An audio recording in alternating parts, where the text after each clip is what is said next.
Сәлем достар, менің каналыма тағы да қош келдіңіздер. Сіздермен бірге Гүлдина. Менің өзімнің керемет салатым рецептімен бөліскім келеді. Күнделікті жеуге арналған капуста салатымен. Сонымен бізге капуста керек, қант, май, уксус, тұз, сәбіз, сарымсақ, яғни чеснок қажет болады. Ыдысымызға 1 литр су құйып, оның үстіне қант пен тұзды салып, жақсылап араластырамыз. Қант пен тұз ерігеннен кейін суды қайнатып аламыз.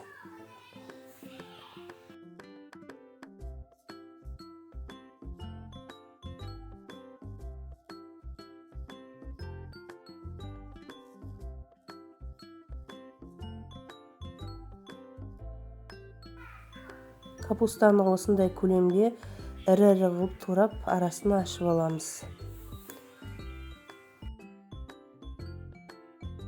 Туралған капустамыздың үстіне сәбізіміз салып, үкіштенген, онан кейін майымызды құйып, чесногымыз салып, сонан соң 2 қасық уксус құямыз 70%.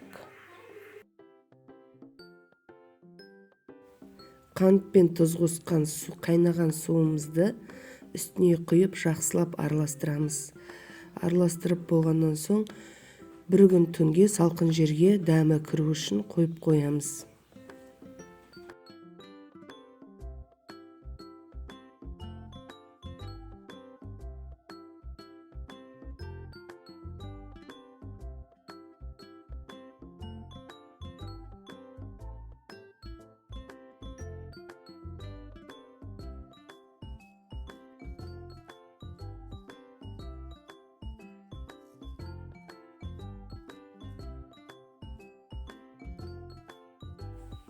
Мінекей сонымен салатымыз дайын.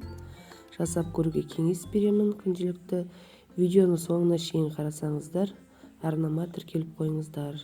Келесі кездескенше сау болыңыздар.